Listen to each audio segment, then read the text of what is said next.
All right, down checking on the hives, making sure they have good food. Bees coming in and out of that one. This one looks a little quiet now, but there's definitely a few bees. And I saw them on my small camera the other day. This nuke has some traffic going on, so I think that they're probably all right. This is the hive I thought was dead, but there definitely seems to be bees going in and out, so I'm not sure what to think about that. We'll have to dig into it. This hive is just always booming. Doesn't matter the conditions, doesn't matter what happens, they just are always doing really strongly, which is funny because this hive was just cobbled together with spare wood and boxes, and yet they're just like amazing. And then this hive's looking pretty good too. So I guess we'll see.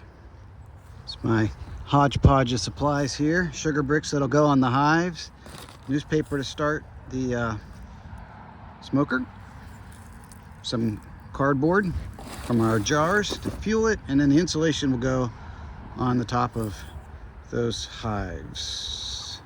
And if this one is still alive, well, I guess we'll see, but I thought they were dead. So if this hive is dead, these bees are gonna go in here.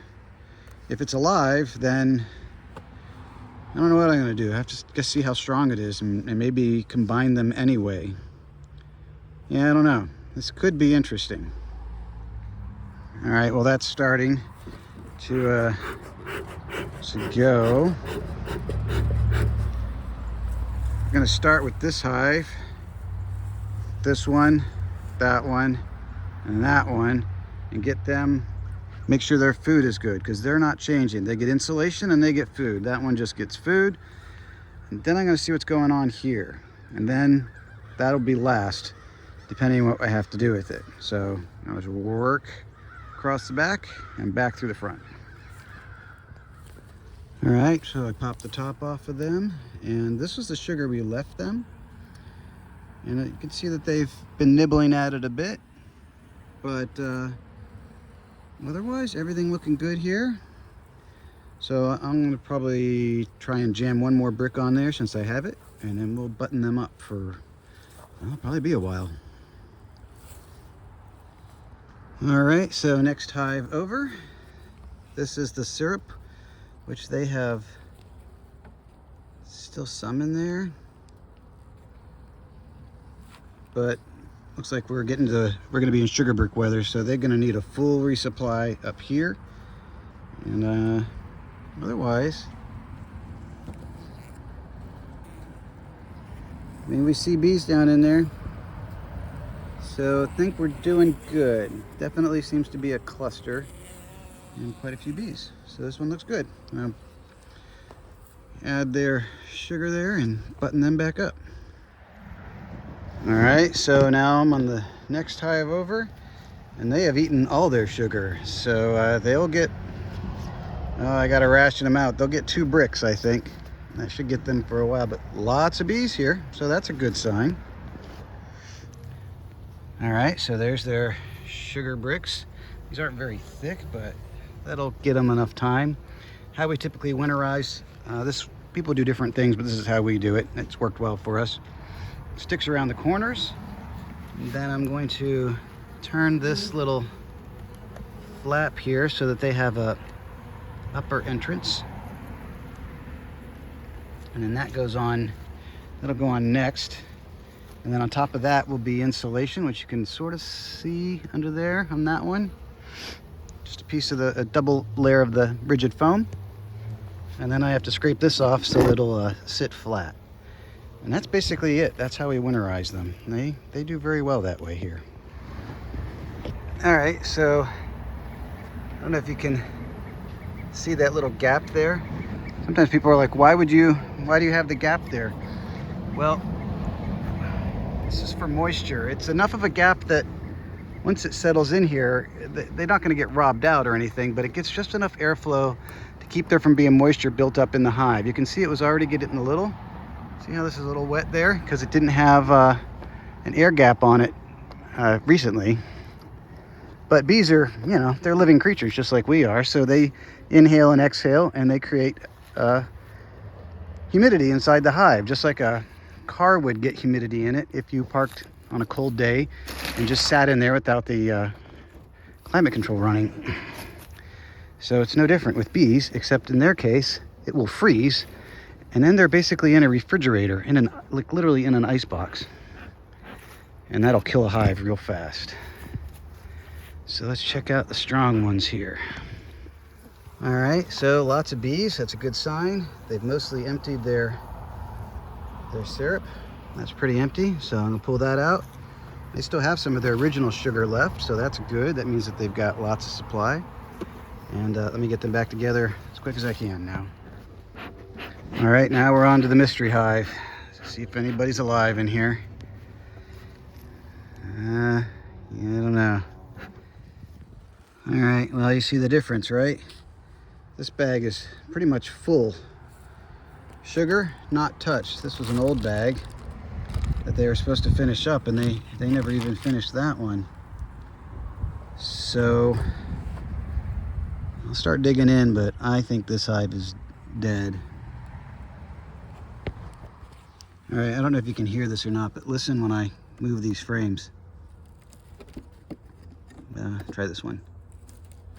Well, I don't know if you can hear them cracking, but in an active hive, the frames don't crack because the heat of the bees keeps the wax soft. But this is just cracking, and that tells me everybody's not here. All right, well, there they are, at least some of them. You see their rear ends sticking out there? This is nectar, so they had food, plenty of food, and we look down in there, and there's the piles of bees. But you can see this is honey here, so they had food. So I don't really have an answer for what happened here. Like, this is pretty heavy. There's quite a bit of honey on here. So I don't know what happened. They had food. They had, looks like a pretty good number of bees, but maybe it just got cold enough that they couldn't all shelter and they froze. Maybe? I don't know. All right, best I can figure is maybe they got moisture and they just froze. Maybe they just weren't enough. I don't know. Seems like a lot of bees, but no idea. So I'm gonna kind of clean this up while I can. The nuke has 5 frames in it, so those 5 obviously they will keep, and they'll get the 5 best frames out of this as far as how much honey is stored. And then I'm going to put this box in that location in case somehow the location makes a difference as far as how many hours of sun they get or whatever. So a couple steps to do here, and I'll be back once I'm done with this mess. All right, this is what we call an entrance reducer, and it goes behind this metal mouse guard. And among other things, you can change how much access there is to the hive. We typically do put these on in winter. This hive that died didn't have that, so that may have been a factor. We just forgot to put it on, I think. So maybe that made a difference. I'll never know now. All right, so that's moving over. And these are the frames that they'll get that have honey in them. I've got to check to make sure the drainage will be right. So we definitely want drain toward the front, so it'll go out the front. And as you can see, we got a good slope that way. If I can get one this way, that's good too. Or I should say, if I don't get one this way, it's pretty close. Close enough for bees, I think. So, give them their entrance reducer, and then see what's going on in there. All right, I don't know if you can see that glisten. See that glisten there? So they were getting some moisture in this hive too, but they got good supply. They weren't really digging into the sugar too much. So we're gonna pull those out. New home. It'll be fully winterized like all the other big hives, and hopefully they'll thrive in here. And they just moved on up, kind of like the Jeffersons. So here goes. All right, the goal isn't really to look for the queen, but since I happened across her anyway, I don't know if you can see her. She's right in there. So I think I'm on her. Right there. That's the queen. So they kind of keep her covered. But yeah, you can see her roaming around. So I'm going to carefully put her in her new home. All right, all that's left is to get the stray bees home. And generally, if they can get where they can smell their queen, they will take off right for her. So, yeah, now you can see they smell her. They know she's in there. So immediately they're all kind of heading down that way. And I got some in this box in the corner there. I got to get in there too. Come on, everybody go home. Yeah, Mama's waiting for you. Well, while I do this, here's how we are. And before sunset too. There you go, winterized beehives. And one down, still 5 left.